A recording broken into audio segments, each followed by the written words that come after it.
함께 기도해 주셔서 수술을 잘 마치고 본래는 좀 안정을 취해야 된다고 얘기를 했는데 이렇게 부탁을 드려서 어제 늦은 시간에 퇴원을 하게 되었습니다. 오늘 제가 평소에 비해서 이렇게 좀 크게 말씀을 전하지 못해도 양해해 주시고, 그러나 하나님이 주신 은혜 중에 제가 기본 성량이 커요. 그래서 잘 들리시죠? 네, 그래서 오늘 제가 말씀을 사실 어저께 밤까지 고민을 했어요. 왜냐하면 워낙 통증이 심해서 말만 하면 너무 많이 욱신대니까 우리 전도사님들한테 제가 카톡으로 부탁을 하기를 오늘 오전과 오후에 설교를 한 편씩 좀 준비를 해달라고 제가 부탁을 했는데, 어제 계속 병원에서 누워서 묵상하면서 참 하나님은 앞서 일하시는 분이다. 제가 이것을 왜 경험했냐면, 지난주에 제가 8월 한 달 동안 하나님, 우리 성도님들과 이렇게 강해 설교도 중요하지만 이 8월 한 달 동안 우리가 겪고 있는 이 힘겨운 상황들 속에서 어떤 메시지로 좀 힘을 주어야 할까요? 기도하는데 하나님이 제게 주셨던 마음이 극복해야 한다. overcome이라는 단어를 떠오르게 하시면서 8월 한 달 동안, 8월이 5주인데 이 5주 동안 이 주제를 가지고 말씀을 전해라. 그래서 제가 이 말씀을 지난주에 한 달 동안 전할 말씀을 다 준비를 했습니다. 그러면서 그걸 하나님이 떠오르게 하시는 거예요. 이 overcome이라는 단어는 합성어인데 over이라는 넘어서라는 의미와 come이라는 오다라는 단어가 합쳐진 거예요. 그러니까 우리의 삶 속에서 문제를 맞닥뜨리게 될 때 그 문제에 넘어지지 말고 문제를 뛰어넘어서 전진하라는 의미가 이 overcome이라는 단어인데, 그래서 제가 오늘 전할 말씀을 목요일까지 준비를 다 끝내놨어요. 그리고 주보도 이미 인쇄를 다 해놨어요. 그런데 금요일 날 이제 너무 좋지 않으니까 목요일 날 오후에 설교를 끝내놓고 병원을 갔더니 빨리 수술을 해야 될 것 같다. 그래서 제가 제일 먼저 했던 말이, 제가 목사인데 주일을 빠질 수 없는데 수술을 금요일 날 하면 주일 날 못 서는 거 아니냐고 그렇게 물었더니 의사가 하는 말이, 상태에 따라서 토요일 저녁에도 퇴원할 수도 있으니까 해도 괜찮다 이렇게 얘기를 하길래 제가 그러면 수술 받겠다 이렇게 얘기를 했는데, 그런 다음에 너무 이제 통증이 심하니까 갈등이 인간적인 마음으로는 되는 거예요. 도저히 힘들겠다 주일날 설교가. 그래서 전도사님들한테 금요일 저녁에 부탁을 하고 카톡으로, 토요일날 이렇게 누워서 오후까지 있는데 성령님께서 제 마음에 이런 마음을 주시는 거예요. 네가 전하라고 하는 메시지가 네가 행해야 될 모습이야. 네가 오버컴 해야 돼. 이런 마음을 부어주시는데, 사실 개인적으로는 우리 또 전도사님들에게 좋은 말씀을 들을 수 있는, 그래서 제 마음의 한켠에는 어떤 마음이었냐면, 나도 오늘은 와서 은혜 받아야지, 그냥 그런 마음으로 와야겠다, 말씀 들어야겠다. 그게 토요일날 오후까지의 마음이었어요. 그런데 토요일날 저녁에 퇴원 직전에 성령님께서 제 마음을 바꾸시는 거예요. 네가 오버컴 해야 돼. 여러분, 이 오버컴이라는 단어는 극복하라라는 뜻으로도 번역되지만 이겨내다라는 뜻으로도 번역이 됩니다. 너부터 이겨내야 돼. 이런 마음을 주시면서 성령님이 얼마나 앞서 행하시는 분이신가를 또다시 깨닫는 저 자신의 은혜의 시간이었습니다. 사랑하는 성도 여러분들, 저만이 아니라 여러분 모두에게 주어진 상황과 문제 속에서 극복해야 될 일들 있으실 거예요. 이겨내야 될 일들 있으실 겁니다. 성령님께서 8월 한 달 동안 주일마다 주시는 메시지들을 통해 여러분 모두의 삶이 이겨내고 극복하는 삶이 되시기를 예수님의 이름으로 축원합니다. 그래서 저는 오늘 이 첫 주일 여러분들과 함께 두려움을 극복하라 라는 말씀의 제목으로 하나님 말씀 선포할 때에, 오늘 혹 여러분들 심령 가운데 두려움을 안고 계셨던 분들 계신다면 이 말씀이 모든 두려움을 몰아내고 담대함으로 변화될 수 있는 약속의 말씀 되시기를 예수 그리스도의 이름으로 축원합니다. 아마 이 땅을 살아가면서 난 두려웠던 적이 단 한 번도 없습니다 라고 자신 있게 말할 수 있는 분들은 없으실 겁니다. 만약 나는 두려움을 한 번도 느껴보지 못했다라고 한다면 아직 인생을 제대로 경험해보지 못한 어린 아이들이겠죠. 우리는 살아가면서 크고 작은 다양한 문제들 앞에서 두려움을 마주하게 됩니다. 여러분은 어떠한 일들로 두려움을 겪었던 경험을 갖고 계십니까?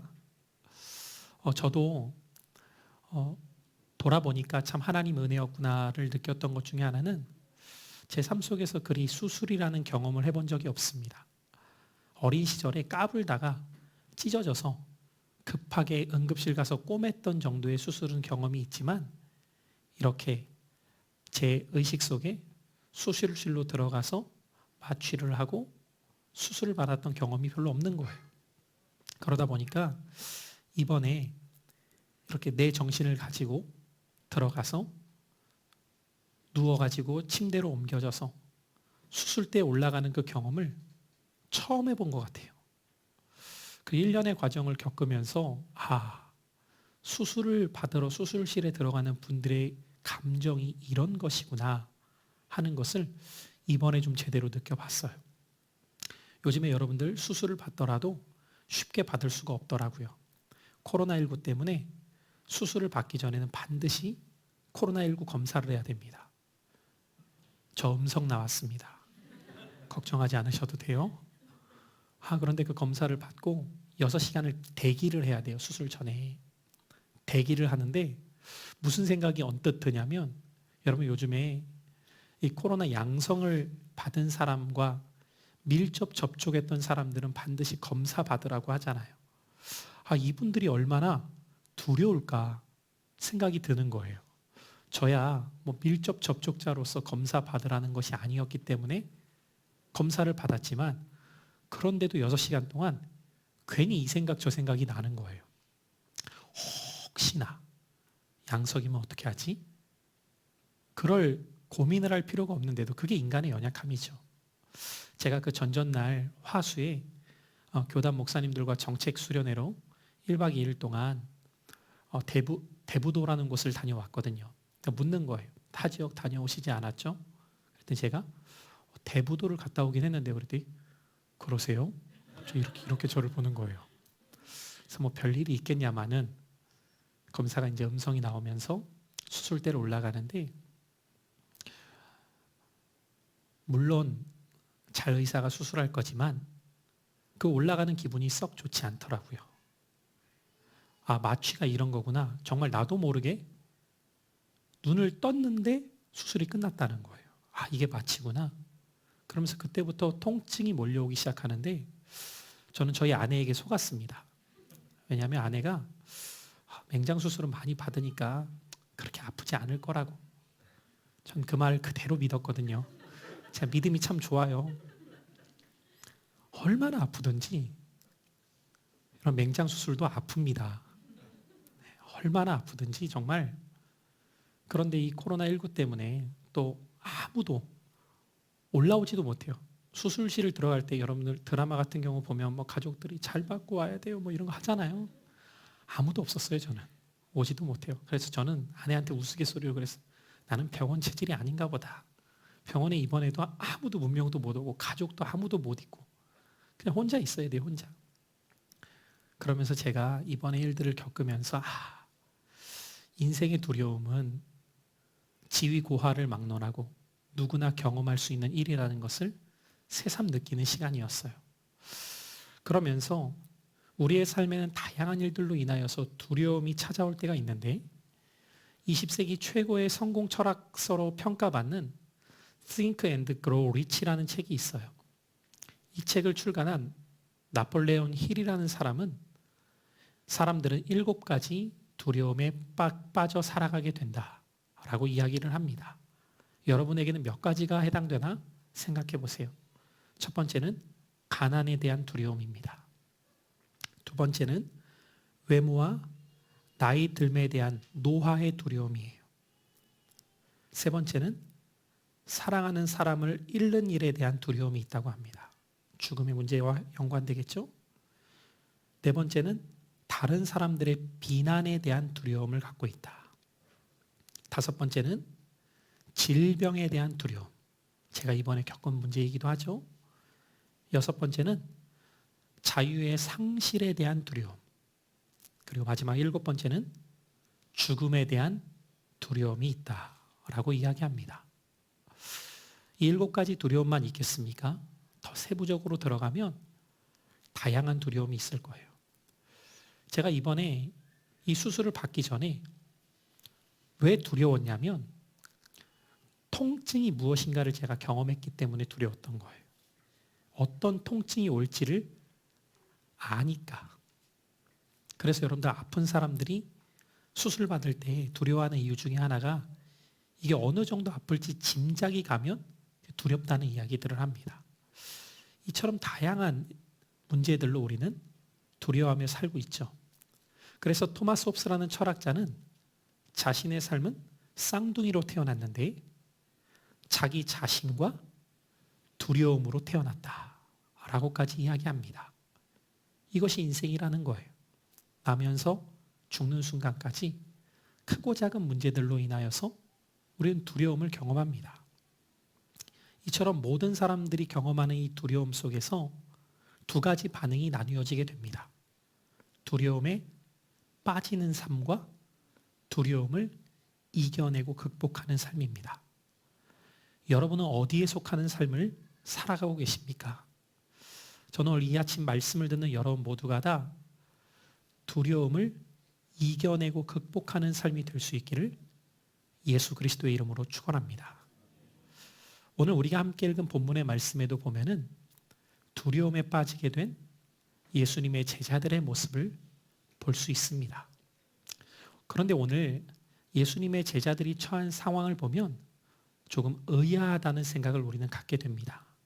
왜냐하면 오늘 그들이 두려움에 빠지게 된 사건이 시작되는 본문의 말씀 22절은 이렇게 시작하고 있기 때문이죠. 자, 우리 본문 22절의 말씀을 함께 읽어보겠습니다. 시작.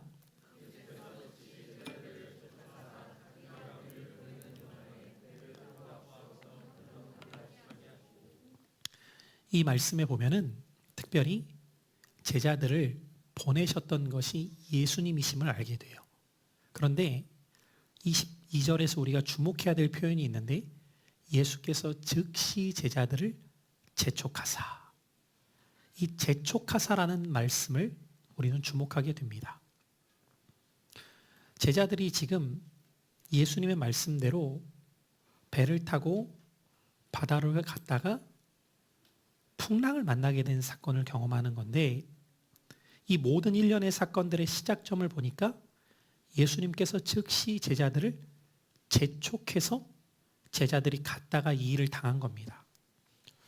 그러니까 이 말씀을 보면 제자들이 어려움을 당한 것은 예수님 때문이네 라고 생각하게 되기 때문입니다. 그러니까 의아한 거죠. 예수님이 왜 제자들을 이런 상황에 처하게 하셨을까로도 생각할 수 있는 것이죠. 특별히 오늘 여기에서 재촉하사라고 쓰여진 단어를 헬라어로 보면은 아낭카조라는 단어인데 이 단어를 직역하면 억지로 시키셨다, 강요하셨다라고 해석하게 됩니다. 그럼 여러분들 이 본문이 어떤 의미가 되냐면 예수님께서 가기 싫어하는 제자들을 억지로 시키셔서 강요하셔서 가라고 하셨다는 의미가 되는 겁니다. 그럼 왜 제자들은 지금 가기 싫어했을까? 이 말씀 바로 앞전의 사건을 보면 오병이어 사건이 기록되어져 있습니다.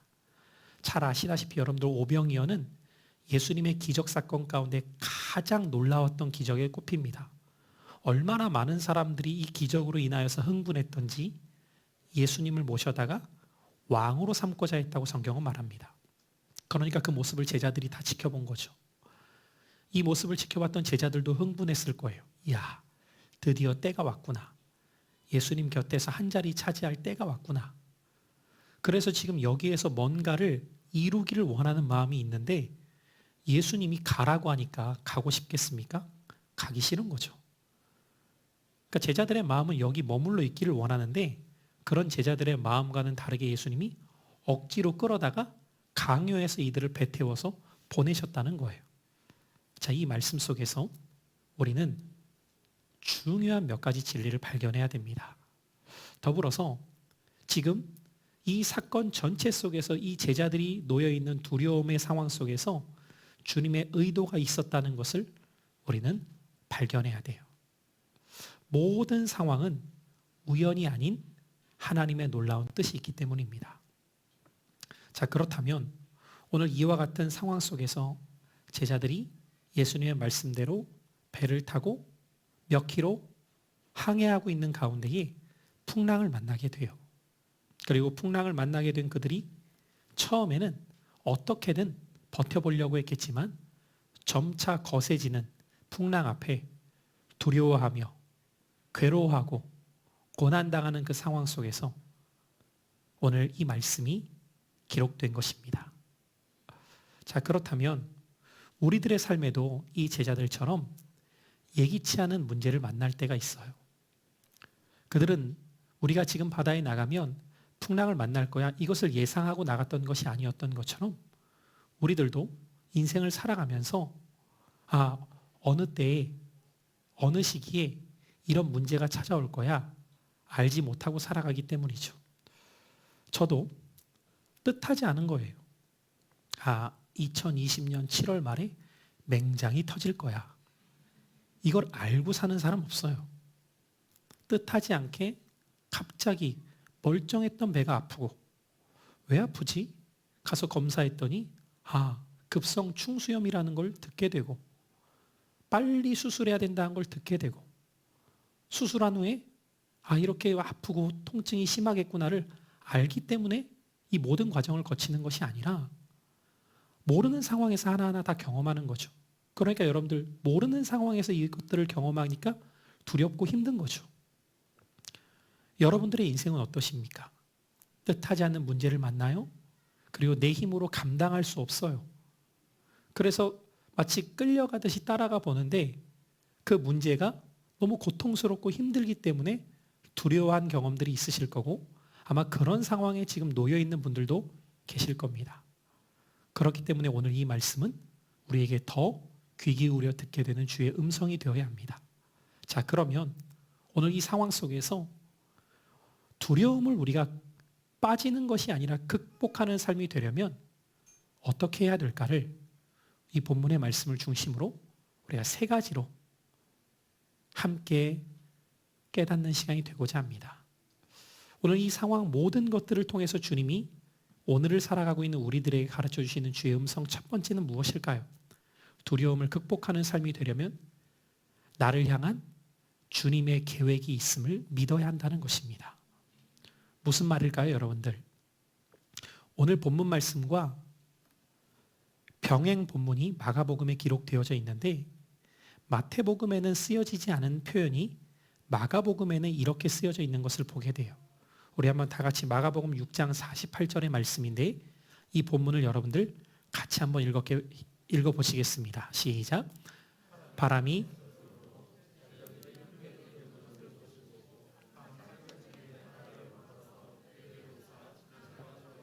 자, 특별히 여러분들 이 마가복음 본문에 보면은 바람이 거스름으로 엄청난 풍랑이 일어났다는 거예요. 제자들의 힘겹게 놓젓는 것을 보시고, 여기에서 보셨다라는 것은 누가 보셨다는 거예요? 예수님께서 보셨다는 거예요. 그러니까 예수님께서 지금 제자들과 함께 배를 타고 계시지는 않습니다. 그럼 예수님은 뭐 하고 계셨느냐? 제자들을 보내신 다음에 산에 올라가서 기도하셨다고 성경은 말합니다. 근데 그 기도하시던 예수님께서는 제자들을 보고 계셨어요. 그들이 지금 어떤 상황이 있는지, 그들에게 어떤 일이 닥쳤는가를 다 보고 계셨다는 것입니다. 그러면 여러분들 이 말씀을 보면서도 우리는 한 가지 질문을 하게 됩니다.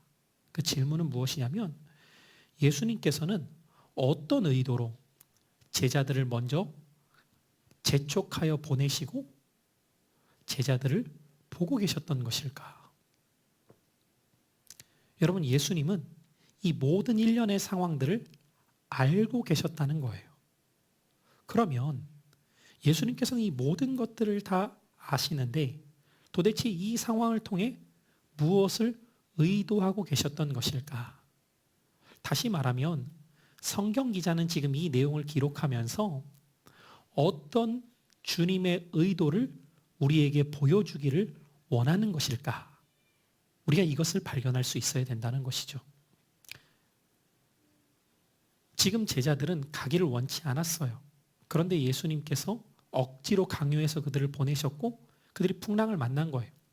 근데 이 모든 것들을 통하여서 주님은 지켜보고 계시는 겁니다. 여러분, 주님의 의도가 무엇이었을까요? 이제 여러분들이 이 본문을 계속해서 추적해서 자세히 읽어보면 아시겠지만 이 모든 것들을 통해서 주님의 의도는 다른 것이 아니었습니다. 그들로 하여금 주님이 어떠한 분이신가를 바로 믿도록 하시기 위함이 주님의 계획이셨다는 거예요. 제가 오늘 이 말씀을 준비하면서 뜬금없이 떠올랐던 문장 하나가 무엇이었냐면, 주님은 다 계획이 있구나. 이게 떠오르는 거예요. 주님은 무계획 속에서 갑자기 행하시는 분이 아니라 모든 일들 가운데에 당신이 뜻하신 계획이 있다는 것을 우리 이 말씀을 통해 발견하게 됩니다. 특별히 여러분들 마태복음 본문으로 다시 돌아보시면요. 이 제자들이 풍랑을 만나고 주님이 지켜보셨다고 마가복음이 말할 때 그 모든 상황을 지켜보시던 예수님께서 드디어 제자들에게 찾아오시는 때를 말씀하십니다. 자, 오늘 본문으로 다시 돌아오셔서 24절로 25절을 한번 읽어볼까요? 우리 두 절의 말씀 함께 읽습니다. 시작.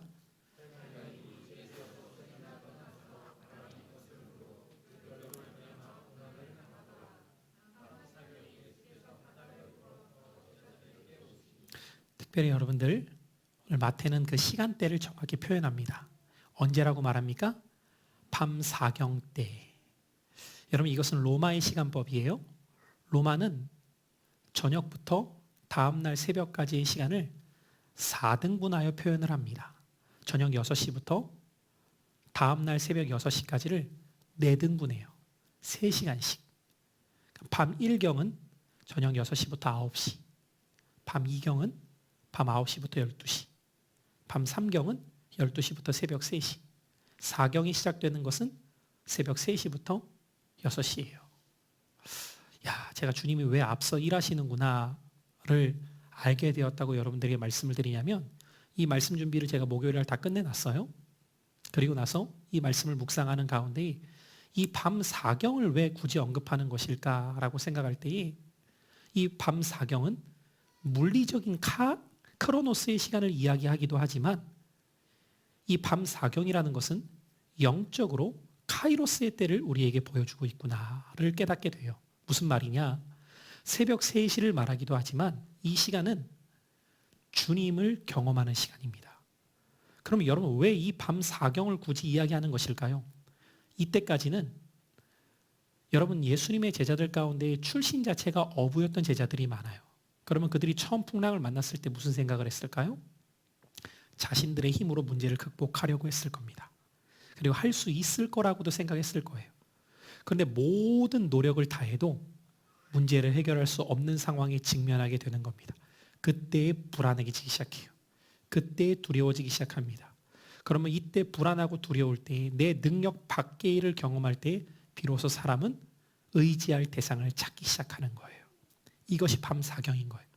그러니까 여러분들, 그러면 지금 주님이 이들을 재촉하여 보내셨고 보고 계셨다는 것은 어떤 의미를 우리에게 보여주고 있는 것일까요? 그들이 주님을 찾을 때까지 지켜보고 있는 거죠. 그들이 주님을 필요로 할 때까지 지켜보고 있는 거예요. 만약에 여러분들 풍랑이 일어나자마자 주님이 나타났다면 제자들 중에 이렇게 말할지도 몰랐을 거예요. 주님 갑자기 왜 오셨어요? 풍랑이 일어나서 도와주려고. 우리가 할 수 있는데요? 여러분, 주님은 보고 계셨다는 거예요. 카이로스의 때를. 그런데 왜 제가 조금 전에 앞서 주님이 일하시는구나를 제가 더 깊이 경험했다고 했냐면 여기까지 제가 목요일 날 말씀을 다 준비해 놨단 말이에요. 그런데 여러분, 제가 금요일 날 수술을 받고 정말 토요일 날 새벽까지 한숨을 못 잤습니다. 너무 아파가지고. 너무 고통스러운데 제가 시계를 봤거든요. 몇 시였을까요? 새벽 3시인 거예요. 진짜 제가 오싹했어요, 여러분들. 너무 고통스럽고 도대체 몇 시야? 3시인 거예요. 제가 깜짝 놀랐어요. 왜 놀랐냐면 준비한 말씀이 떠오르면서 밤 4경이네. 저 혼자. 여러분, 제가 소름이 돋겠어요, 안 돋겠어요? 저만 아는 거예요. 밤 4경인 건. 소름이 돋으면서 마치 주님이 이렇게 저에게 말씀하시는 것 같은 거예요. 이때가 주님을 찾을 시간이야. 너 고통스럽지, 힘들지, 두렵지, 주님 찾아야 돼. 여러분, 그 새벽 3시부터 제가 주님의 십자가를 묵상하기 시작하는데 수많은 말씀이 제 머릿속으로 지나가기 시작하는 거예요. 기록된 말씀이 경험되는 말씀이 되는 시간이 시작되는 거예요. 얼마나 저 혼자 은혜가 되면서 고통스러우면서 은혜가 되면서 힘들면서를 반복했는지 그렇게 새벽 5시까지 잠을 못 자다가 5시 저 경에나 쪽잠이 들었던 그 시간이 어제였어요. 제가 이 말씀을 묵상하면서 그렇구나. 이 모든 상황을 주님이 지켜보시면서 주님이 의도하셨던 바가 있구나. 주님은 다 계획이 있으시구나. 이게 제 삶 가운데 그대로 경험되어지는 시간이 되니까 무슨 생각이 드느냐. 나만이 아니라 우리 성도들 가운데에도 삶의 문제들로 두려워하고 힘들어하는 성도님들 계실 텐데 그들에게 이 밤 4경의 때가 찾아오기를 기도가 나오더라고요. 사랑하는 성도 여러분들, 오늘 여러분들의 인생에 밤 4경의 때가 임하시기를 축원합니다. 어떤 사람에게는 밤 3경으로 계속 머무는 고통의 시간일 거예요. 그러나 누가 이 밤 4경의 때를 경험할 수 있을까요? 나는 할 수 없습니다. 주님 도와주셔야 됩니다라는 주님을 찾는 자가 밤 4경의 때를 경험하는 시간이 찾아오게 되는 것입니다. 오늘 주님께서는 이 제자들에게 나타나셔서 당신이 모든 상황을 지켜보고 계셨음을 오늘 말씀을 통해 우리에게 보여주고 계세요. 그렇기 때문에 오늘 우리의 삶은 내가 두렵고 내가 힘겨운 상황에 처해 있을 때에 무엇을 반드시 기억해야 되느냐? 내 삶 가운데에 우연히 일어나는 것은 단 한 가지도 없다. 모든 일에는 주님의 뜻과 계획이 있음을 믿는 여러분들의 믿음 되시기를 예수님의 이름으로 축복합니다. 두 번째로 우리가 오늘 이 말씀을 통해 두려움에 빠져 있을 때 우리가 극복할 수 있는 길이 무엇일까요? 오늘 본문 말씀 27절입니다. 우리 같이 한번 27절을 한 목소리로 읽습니다. 시작. 예수께서 즉시 이르시되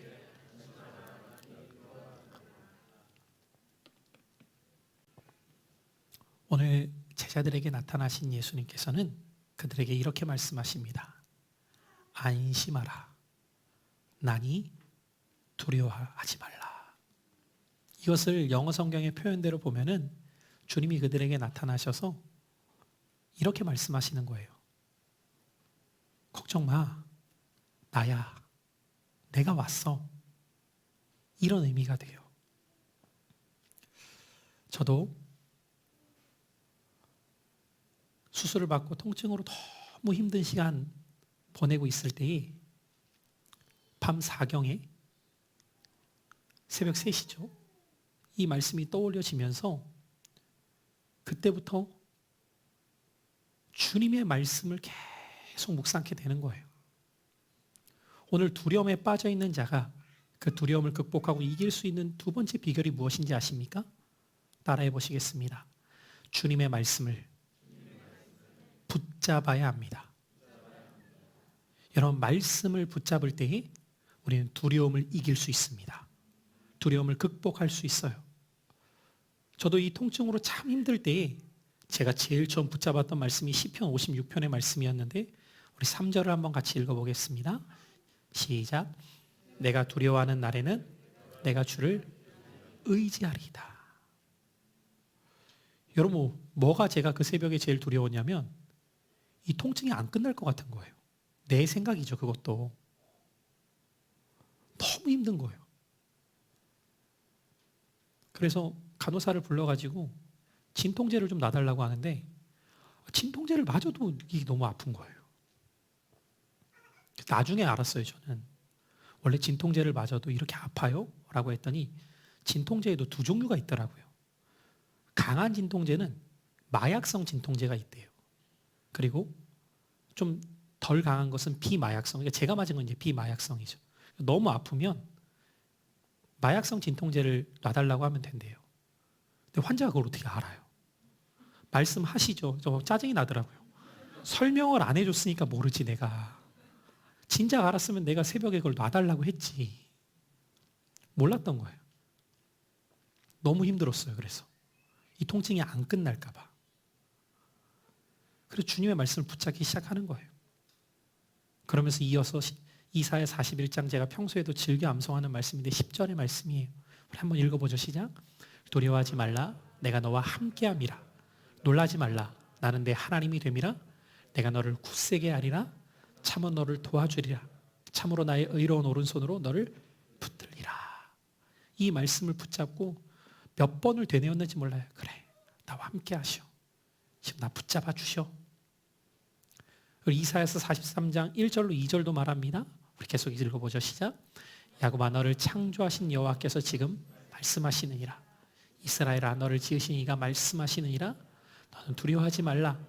내가 너를 구속하였고 내가 너를 지명하여 불렀나니 너는 내 것이라. 내가 물 가운데로 지날 때에 내가 너와 함께 할 것이라.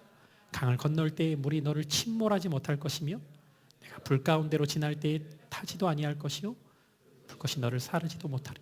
특별히 2절 말씀이 저에게 얼마나 떠올려지든지, 내가 통증 가운데 지나갈 때에도 내가 너를 침몰하지 않게 할 것이다. 막 스스로가 막 그렇게 믿음으로 선포하는 거예요. 막 그치, 주님이 지금 나 붙잡아 주고 계시지. 그리고 오늘 우리 이성원 전도사님이 예배를 시작하면서도 함께 낭독했던 말씀인데, 시편 23편 가운데 특별히 4절 말씀이에요. 내가 사망의 음침한 골짜기로 들어갈지라도 해를 두려워하지 않을 것은 주께서 나와 함께 하심이라. 주의 지팡이와 막대기가 나를 안위하시나이다. 여러분, 이 말씀을 막 붙잡기 시작하는데 솔직히 통증은 안 사라져요. 이 말씀을 붙잡는다고 해도.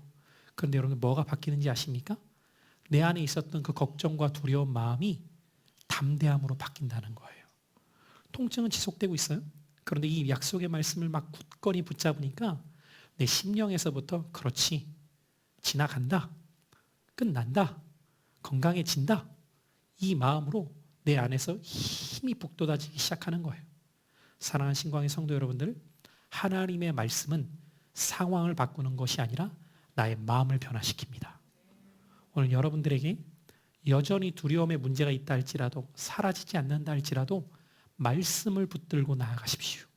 주께서 여러분들의 심령을 강건케 하실 것입니다. 1948년 루마니아의 범브란트 목사님이라는 분은 루마니아가 공산주의 국가가 되었을 때에 체포되십니다. 그리고 체포된 목사님께서는 14년 동안 옥고를 치르시게 됩니다. 이때 얼마나 고문을 많이 당하고 얼마나 고통스러운 상황에 처했는지 모릅니다. 그때마다 이 목사님은 두 가지를 붙잡았다고 말씀하세요. 예수 그리스도의 십자가와 그분의 말씀. 이 두 가지를 붙들면서 내가 여기에서 어떻게 이겨나갈 수 있을까? 이 두려움을 어떻게 극복할 수 있을까? 다른 방법이 없다. 말씀을 읽자. 그래서 성경을 읽기 시작하는데, 성경을 읽다가 이분이 내가 과연 하나님 말씀에서 두려워하지 말라는 말씀이 몇 번이나 써 있는지 찾아봐야겠다. 그러면서 창세기부터 성경을 읽어나가는 거예요. 성경 퀴즈입니다. 성경에는 두려워하지 말라가 몇 번 쓰여 있을까요? 이분이 찾은 게 몇 번이었냐면 366회. 여러분 1년이 며칠이에요? 365일. 윤달 끼면 366일. 왜 이렇게 끼워 맞추냐고요? 중요한 건 그게 아니에요. 몇 번이냐가 중요한 것이 아니라 하나님은 그토록 많이 우리에게 두려워하지 말라고 말씀하시는구나. 매 순간 매일매일 주님은 우리에게 말씀하세요. 지금도 두려워하지 말라. 근데 왜 두려워하지 말라고 해요? 내가 너와 함께하기 때문이야. 여러분 주님은 여러분들이 두려워하는 그 순간에 멀리 떨어져 계시는 분이 아니라 지금도 여러분 옆에서 여러분들과 함께 하시는 분이에요. 다만 내가 두려워하는 순간 그분이 안 보이시거나 잘못 볼 뿐이에요. 여러분 제자들이 두려움에 빠졌을 때 나타난 현상이 뭔지 아십니까? 주님이 찾아왔는데 똑같은 주님을 유령으로 봐요. 재밌지 않으세요 여러분들? 주님은 똑같은 주님인데 그 주님을 봤을 때 뭘로 봤다고요? 유령으로 보인다고요. 실체를 보는 눈이 왜곡될 수밖에 없는 거예요. 두려움에 빠지니까. 그래서 사탄은 왜 자꾸만 우리의 삶을 두려움에 빠지게 하느냐? 두려움에 빠지면 바로 볼 것도 어긋나게 보게 되기 때문에 어긋나게 바라보며 살아가는 사람은 문제를 해결받을 수가 없어요. 그때 필요한 것이 무엇이냐? 말씀입니다. 하나님 말씀이 그들에게 들려져요. 주님의 음성이 그들에게 들려져요. 내니 두려워하지 말라. 그때 비로소 주님임을 알아봅니다.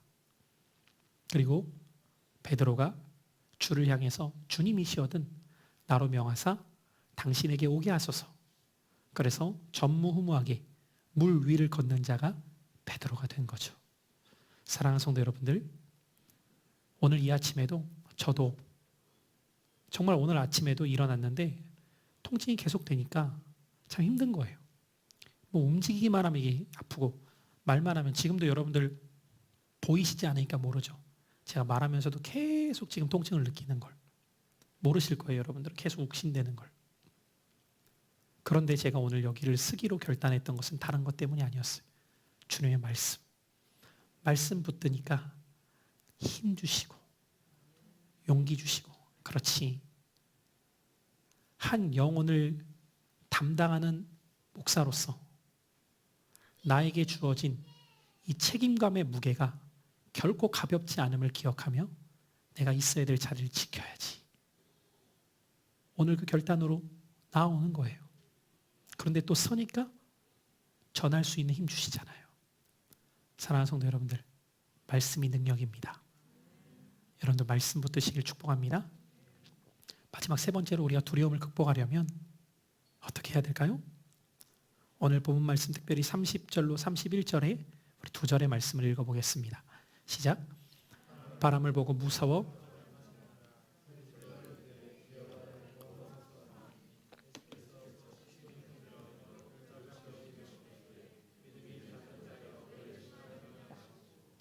베드로가 예수님에게 저를 명하사 오게 해달라고 할 때 주님이 오라 하니까 베드로가 걷다가 바람을 보고 빠졌다고 말합니다. 오늘 이 상황을 통해 우리가 두려움에 빠지는 것이 아니라 두려움을 극복하고 이겨나가기 위해서는 어떤 삶이 되어야 할까요? 다시 한번 같이 고백하실까요? 온전히 주님을 끝까지 신뢰해야 합니다. 여러분 오늘 우리 윤자 집사님의 간증도 참 귀한 고백이었죠. 그 간증 속에서 제가 들으면서도 참 성령님이 함께 일하시는구나. 오늘 두려움에 대한 말씀을 나눌 때 자신이 겪었던 두려움을 또 고백했잖아요. 여러분 온전히 주님을 끝까지 신뢰한다는 것이 어떤 의미일까요? 오늘 예수님께서 바다에 빠진 베드로를 향해 이렇게 말씀하십니다. 왜 의심하였느냐? 이렇게 말해요. 의심하였다. 여러분 여기서 의심이라는 단어의 원어적 의미를 보면은 시선이 더블 포커스가 되었다는 거예요. 두 곳을 바라봤다는 겁니다. 이것을 또 다른 말로 하면 마음이 나뉘어졌다는 거예요. 주님을 향해서도 마음이 있지만 바람과 풍랑을 향해서도 마음이 쏠리게 되니까 빠져버렸다는 겁니다. 여러분 우리의 문제는 무엇이냐면 이렇게 예배당에 와서 말씀을 들을 때에는 그렇지. 주님 약속 붙들고 주님 신뢰해야지 하면서 주일을 마치고 또 내 삶으로 돌아가면 마음이 자꾸 나뉘어져요. 시선이 자꾸 나뉘어져요. 그러니까 두려움에서 허우적될 수밖에 없는 거예요. 오늘 주님이 제자에게 말씀하십니다. 베드로를 향해 왜 의심하였느냐. 다른 말로 하면 왜 온전히 나를 신뢰하지 않느냐. 왜 끝까지 나를 신뢰하지 않느냐 라고 말씀하시는 거예요. 그럼 무엇을 베드로가 의심하고 쏠린 것입니까? 왜 그의 마음이 나누어진 겁니까? 바람을 보고라고 말해요. 근데 여러분들 여쭤볼게요. 바람이 보여요? 안 보인단 말이에요. 근데 성경은 의도적으로 바람을 보고라고 말한단 말이에요. 왜 이렇게 표현하고 있는 것일까요? 우리가 두려워하는 대부분의 그 모습들이 허상으로 인하여서, 실상이 아닌 허상으로 인하여서 두려워하고 있기 때문이에요. 정말 실체가 되시는 예수 그리스도를 신뢰하는 것이 아니라 세상이 만들어 놓은 허상을 보면서 두려워할 때가 많아요. 여러분, 주님을 믿는다는 것은 그분을 온전히 그리고 끝까지 신뢰하는 거예요. 그분이 나를 붙잡아 주신다. 그분은 절대로 나를 망하게 하는 분이 아니시다. 그래서 여러분들 두려움은 신뢰의 문제와 직결되어 있습니다. 보세요. 의사를 신뢰하지 못하면 수술 받을 수 있겠어요? 이 사람이 엄한 데 찢는 거 아니야?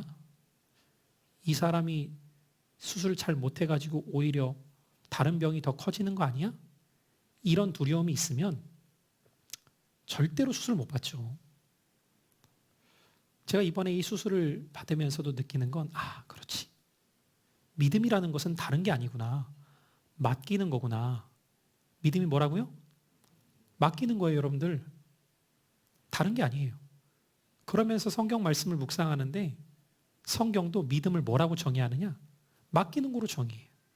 그래서 곳곳에서 주님은 우리에게 맡기라고 하십니다. 말씀으로는 준비되어 있지 않지만 시편 37편 5절 내 길을 여호와께 맡기라. 시편 55편 22절 내 짐을 여호와께 맡기라. 잠언 16장 3절 너의 행사를 여호와께 맡기라. 다 맡기라는 거예요. 다른 말로 하면 믿어라. 동일한 의미예요. 여러분, 오늘 여러분들의 삶을 주님께 맡기잖아요? 두렵지 않습니다. 근데 왜 두렵느냐? 맡기지 못하는 거예요. 더블 포커스. 마음이 나누어지는 것. 왜요? 온전히 맡기지 못했으니까. 온전히 맡기게 되는 순간 두려움이 아니라 담대해져요. 그것을 우리에게 보여준 대표적인 사람이 사도 바울이었습니다. 사나 죽으나 나는 주의 것입니다. 그때부터 담대한 거예요. 우리 주님 보십시오. 무엇까지 맡기십니까? 십자가에서 내 영혼을 아버지 손에 의탁하나이다. 그런데 맡기셨을 때에 죽음이 생명을 삼키는 것이 아니라 생명이 죽음을 삼킵니다. 이 놀라운 역설의 진리가 기독교 복음인 거예요. 저는 오늘 말씀을 마무리하면서 사랑하는 우리 신광의 성도 여러분들, 두려움에 허우적되어 빠지는 인생이 아니라 두려움을 극복하고 이겨나가는 삶이 되시기를 축원합니다.